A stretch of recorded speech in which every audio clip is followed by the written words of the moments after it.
നുണക്കുഴി, സ്ത്രീ 2, മണിച്ചിത്രത്താഴ് തുടങ്ങിയ 3 സിനിമകളുടെ ബോക്സ് ഓഫീസ് റിപ്പോർട്ടുകളിലേക്ക് ഇവർക്കും സ്വാഗതം. ബേസിലിനെ നായകനാക്കി ജിത്തു ജോസഫ് സംവിധാനം ചെയ്ത നുണക്കുഴി ഒരാഴ്ച തിയേറ്ററുകളിൽ പിന്നിട്ടിരിക്കുകയാണ്.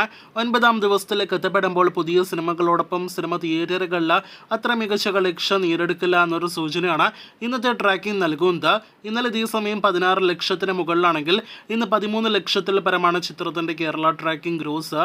ഇന്ന് 30 ലക്ഷത്തിൽ താഴെ മാത്രം കേരള ഗ്രോസ് പ്രതീക്ഷിക്കുന്ന സിനിമ ഇനിയും 10 കോടി കേരളത്തിൽ ഗ്രോസ് കളക്ഷൻ നേടിയെടുത്തിട്ടില്ല.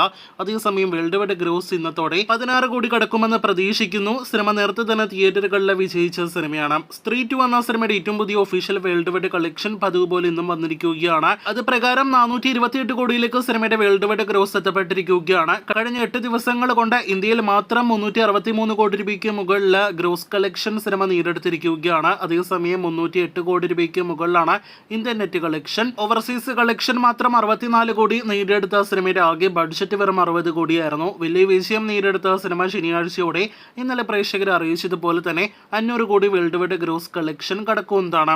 അവസാനത്തേത് മലയാളത്തിലെ എക്കാലത്തെയും ക്ലാസിക് സിനിമകളിൽ ഒന്നായ ലാലേട്ടന്റെ മണിച്ചിത്രത്താഴ് എന്ന സിനിമയുടെ ബോക്സ് ഓഫീസ് റിപ്പോർട്ടാണ്. ആദ്യ 6 ദിവസത്തെ കളക്ഷൻ പ്രതീക്ഷിച്ചതുപോലെ 2 കോടി കടന്നിരിക്കുന്നു എന്നാണ് ഇപ്പോൾ പ്രേക്ഷകരെ അറിയിക്കാനായിട്ടുള്ളത്. 2 കോടി 10 ലക്ഷത്തിലേക്ക് 6 ദിവസത്തെ കേരള ഗ്രോസ് എത്തപ്പെട്ടിരിക്കുകയാണ്. അതേസമയം ഇന്നത്തെ ട്രാക്കിംഗ് നോക്കുകയാണെങ്കിൽ പുതിയ സിനിമകളോടൊപ്പം പുതിയ സിനിമകളെക്കാൾ മികച്ചൊരു ട്രാക്കിംഗ് സിനിമ നേടിയെടുത്തിരിക്കുകയാണ്. ഇന്നലെ ഇതേ സമയം 7 ലക്ഷത്തിന് മുകളിലായിരുന്നെങ്കിൽ ഇന്ന് 5 ലക്ഷത്തിന് മുകളിലാണ് കേരള ട്രാക്കിംഗ് ഗ്രോസ്. ഇന്നത്തോടെ കേരളത്തിൽ മാത്രം 2 കോടി 20 ലക്ഷം 2 കോടി 25 ലക്ഷം റേഞ്ചിലേക്ക് എത്തപ്പെടാനായിട്ടൊരുങ്ങുന്ന സിനിമയുടെ വേൾഡ് വൈഡ് ഗ്രോസ് 2.5 കോടി 3 കോടി റേഞ്ചിലേക്കും എത്തപ്പെട്ടിരിക്കുകയാണ്. കാത്തിരിക്കൂ സിനിമയുടെ ഫൈനൽ വരെയുള്ള ബോക്സ് ഓഫീസ് റിപ്പോർട്ടുകൾക്ക്.